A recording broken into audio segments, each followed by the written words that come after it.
आई प्रधान जी आई। चलो चलो आई जल्दी आई। हाँ हाँ चलो। आई प्रधान जी बैठिए जा।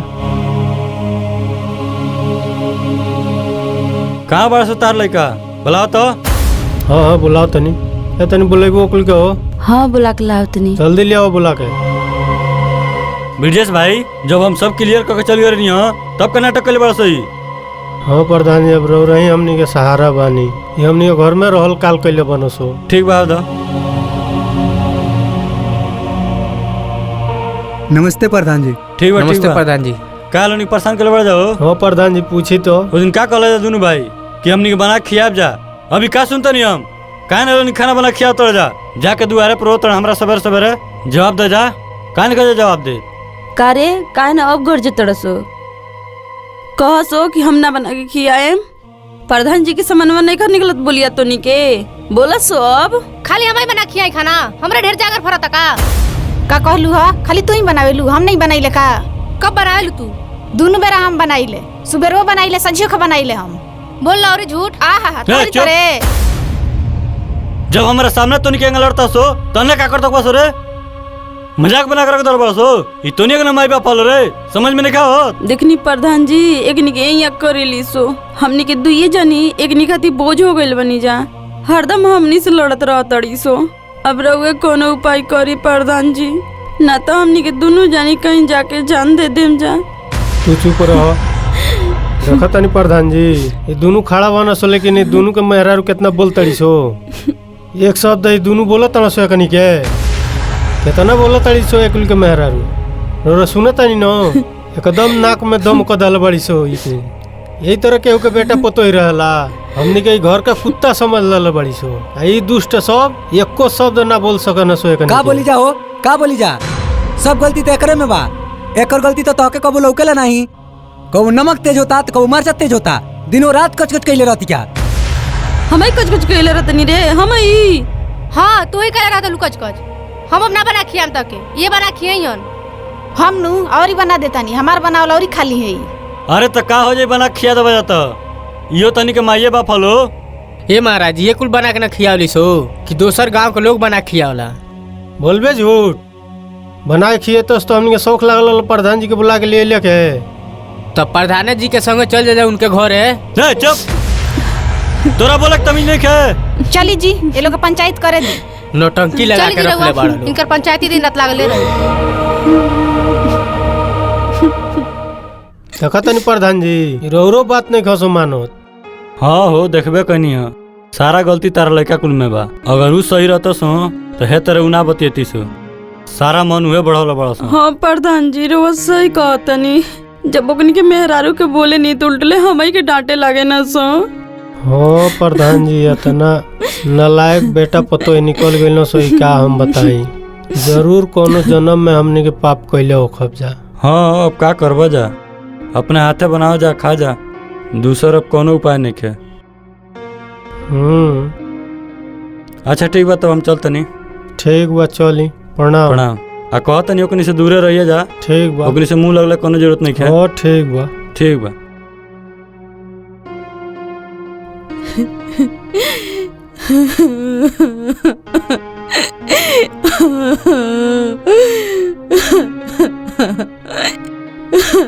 चुपा जा।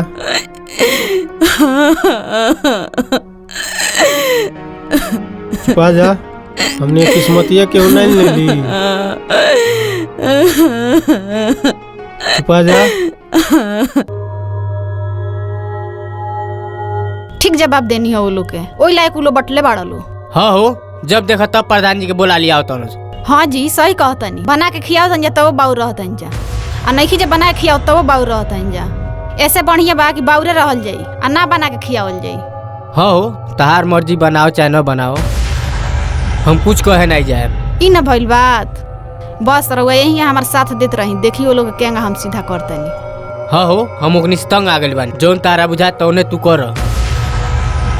हम तो यही चाहते रहने हम बस रहुआ यही हमारे साथ दी घर में सब जना के सीधा करके रख देतानी कि नहु हमरा से उल्टा सीधा बोलिए नहीं पाइलो। का भइल जी काहे रे वो टेंशन लेतनी जौन भइलो तौन ठीक भइलो। ई लोग रोज रोज के तमाशा बना के रख देल बाड़े लोग। का बताई हो, रोज घर में किच किच होता, दिमाग खराब हो गइल बा। तो किच किच होई नहीं। ई बताई बड़को एको बेरा बना के नहीं खियावत, रोज रोज हम ही बना के खियाई। तो हम तारक बना के खियाओ कहनी है का? उन्हें की बना के खियाओ तो तू बना के मत खियाओ। तर वो हमारा पे का भी उतार तनी, जकरा पे उतारे ओकरा पे तो उतारते नहीं खी।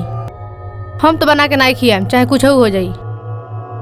ठीक बा, मत बना के खियाओ, हम कुछ कह जातन तारा के। हाँ तो कहबो मत करेम। हाँ हो, हम तारा से कुछ कह जातनी। सुन, बड़को बनइए खाना तो तू बनइह, और ना बनइए तो मत बनइह। ई ना भइल बात। अब देखाओ तनी ई लोगनी के, बस रोआ एंग हमार साथ देत रही। बूढ़ा के तो सीधा कहिए दिल बानी, अब बाकी बाड़ी बड़को इन्हों के सीधा कल बहुत जरूरी बा। सब इनकर मूड़ी पे चढ़ल उतार दे तनी, जौन बड़ भइले के फायदा उठाओ तनी ना, उठवाओ तनी बढ़िया से अब इनके।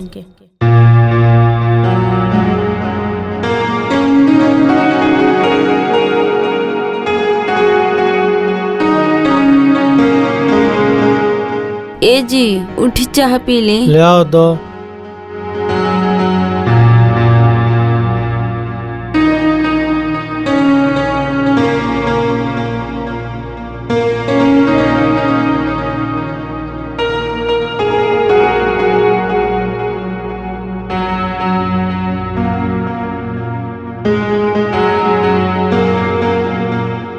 ये सब कहाँ मानस हो? सुतल हुई सो जी, जानी नी ना क बजे उठे ना सो। जा बोला ले आओ, गेहूं काटे चले के बा, नहीं तो एको मोठा मिली नहीं होलो नी के। अच्छा बोला के ले आओ तनी, रहुए बत्ती ली। ठीक बात, जा बोला के ले आओ।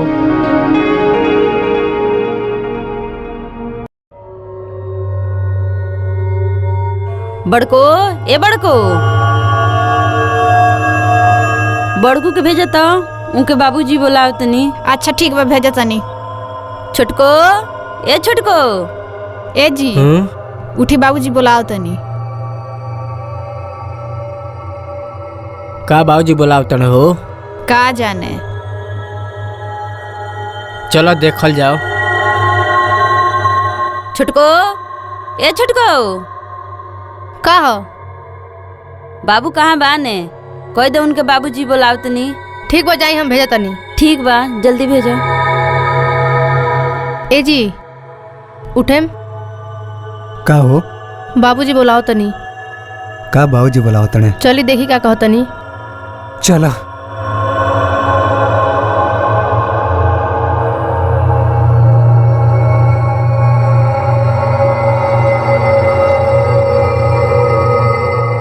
का हो बाबूजी, का कहो तड़ो? बैठो है जा। ई बुढ़ऊ काहे खातिर यहाँ के बोलैला? पैसा वैसा नहीं खन मांगत। अच्छा मांगे पैसा देवे देतानी। वो आओ तो हो। हाँ हाँ आवता। आवे दो, बैठो है जा।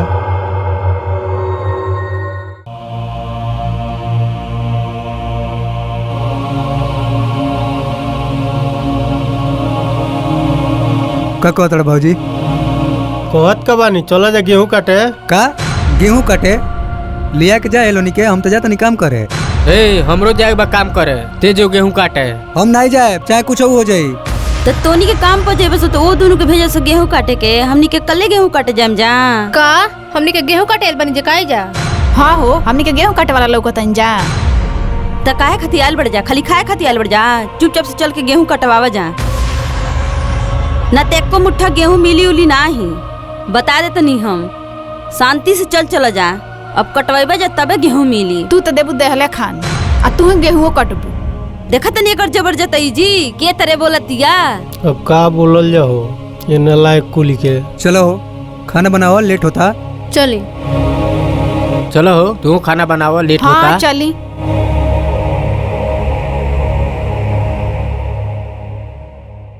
देखा तनी जी कितना अपने मेहरारू के बस में भइल बनसो।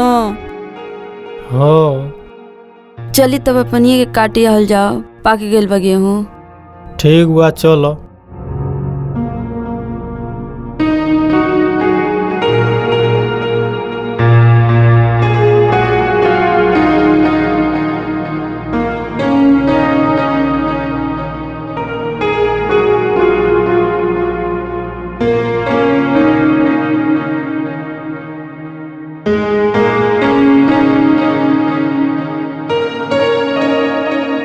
देखे एकदम पाक गेल बा गेहुआ। हो पाक तो गइले बा।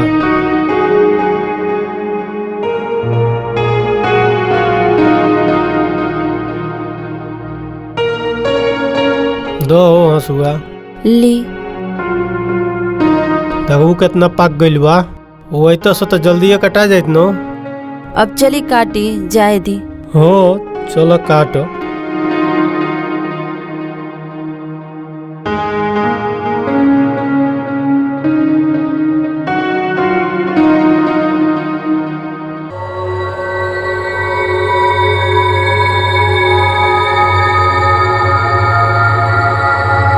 तनी जल्दी जल्दी बनाई, हमहू के बनाए के बा।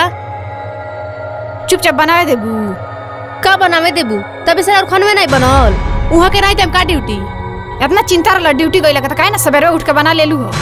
ठीक बा बनाई, हमरा से ढेर उल्टा सीधा मत बोली। त का कर लेबू? रौरा कुछ चाहता नहीं काय बेरवा आ कि चुपचाप खाना बनाए। हम त आरामे से बनाए, चाहे केहू ड्यूटी जाई चाहे ना जाई।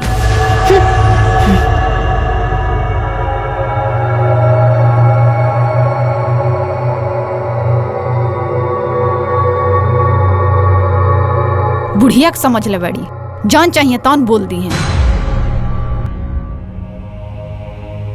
खा लीजिए खाना। हाँ रखा। बहुत मस्त सब्जी महकता। खाई, खा के देखी पहले।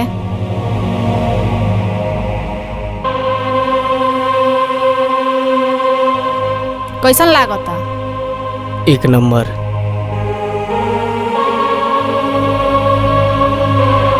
लिया हो जल्दी। लाओ तनी जी। हाँ ली।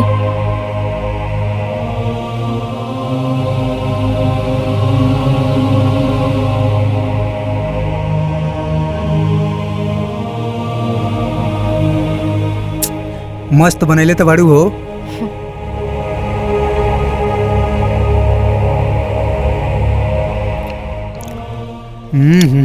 और फेवरेट है ऐसे ही बनौनी है, नहीं तो आलू काट देल रहनी है। अच्छा ठीक बहुत सांझी के बना दियो। हाँ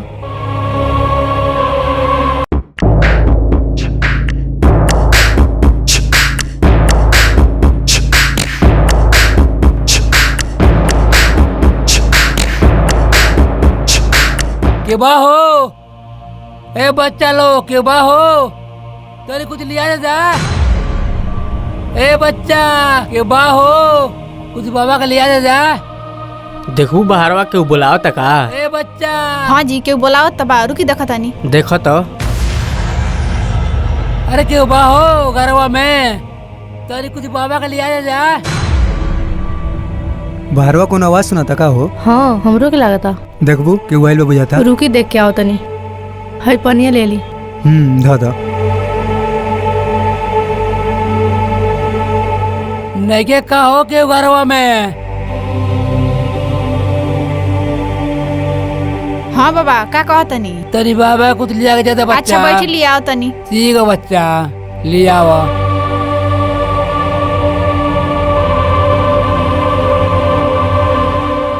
बड़ी गर्मी बा हो। हे राम।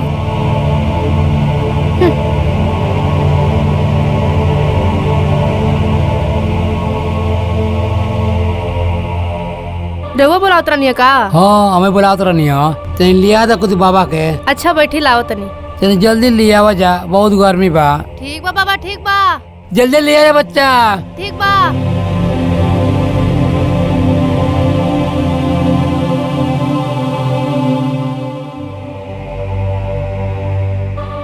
ए बेटी कहाँ रह गई वो।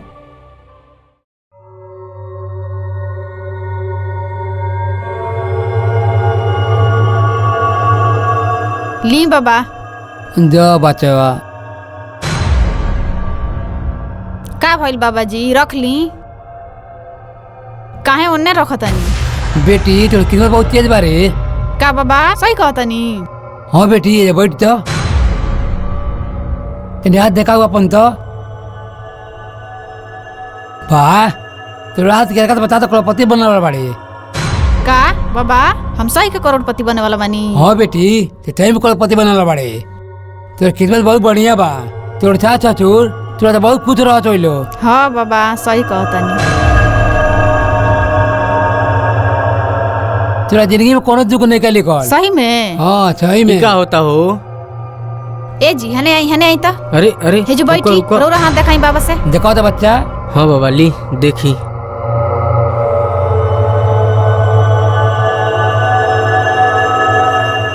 ए जी हमनियो के देखा ले के। देखा लो का भइल बा? हाँ हाँ देखा ले दिया लोग के।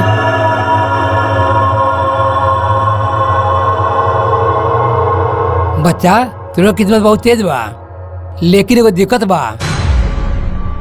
का बाबा? चोरे पर चाँदी चढ़े वाला बा। तब बाबा कर कोनो उपाय नहीं थे? उपाय है बच्चा, 5 रुपया लेके आओ, बताओ तनी। देखा लो रखो ने। चली लेके आवल जा, धइले बानी हम। हाँ चलो। हमार देखें बाबा। हाँ दिखाओ। हाँ देखें बाबा। देखी ता कोनो दिक्कत नहीं है ना हमनी के ऊपर? देखा तेरे मर्जा का अल्लाह कले बड़ा। अच्छा अच्छा देखी। बेटी तेरे विचार के बड़े कुछ रखो तो कभी। हाँ हाँ सही कहतनी। हाथ के रखा झूठ ना बोलेला। ए महाराज देखे हमनी के पैसा लिखल बा कि नहीं नसीब में? लिखल तो बा हो, आवेला समय में चलो करोड़पतियों को बड़ा जा। हाँ हाँ कहिया बाबा जी, कहिया होके जा? बहुत जल्दी ओकर बड़ा चलो। तनी इहाँ के देखें बाबा। तू तो माई को बहुत इज्जत करते को मार दवा। ए महाराज पैसा देखी ना, पैसा मिले वाला बा कि नहीं हमनी के? मिले वाला बा कौन नहीं, करोड़पतियों को बड़ा जा। दुनिया ने रेखवा के बताओ ता? हाँ दुनिया का क्या बताओ था।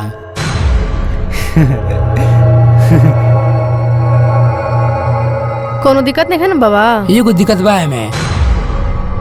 का बाबा? एगो बहुत बड़ा दिक्कत बा। कोनो उपाय नहीं है का? 5 रुपया जमा करो, उपाय बताओ तनी। हाँ हाँ दे तनी। हैली बाबा। दो बचवा दो। और बताई हमनी के का करे के बा? बताओ तनी बच्चा, बताओ तनी। ले बाबा। जो बचवा बताए रुआ कौन उपाय बताओ तो रहनी हो? हाँ बताई बाबा। हाँ हाँ बताओ तनी।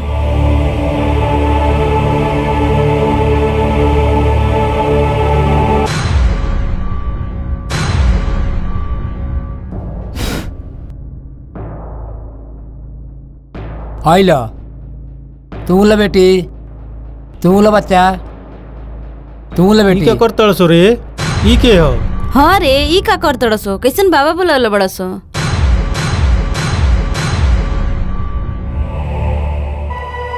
ई बड़ी लक्ष्मी बाड़ी जोन, ई देखा पतो ही है तो ना वो रात करतो ही। का राज करतो यहाँ सो? देखता ना हसू अब्बा घोप दे, भागे जा जल्दी। तू क्या कहते हो? चल वनी क्या का बेटा पतो ही हो लो। हाँ? भागा जल्दी ये जा जैसे। रुको रुको। भागा उठो जल्दी, भागा यहाँ से, भागा। भागा जल्दी। राज करत पानी हुई। पिया के पूछते नहीं किसो, कहत ना भागा सास जल्दी। ससुर एकनी के राज करत हुई है। जा तबानी हाँ हाँ जाए जैसे जा। और ना पतिया चलो मैं करता नहीं जोन। जल्दी भाग जाए जैसे। क्या रे क्या ढोंग करते रहलस तोनी के? हमनी के तो तोनी के पानियो पिए का ना पूछलस हो। सही कहा तनी। ए बाबा के चाउर पैसा देतड़स हो।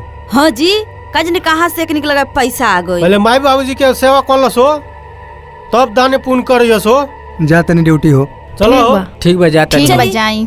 एकनी के समझाई मत, ई अपने वाला करी हसो। हाँ तो समय बताई, चिंता मत करे लो।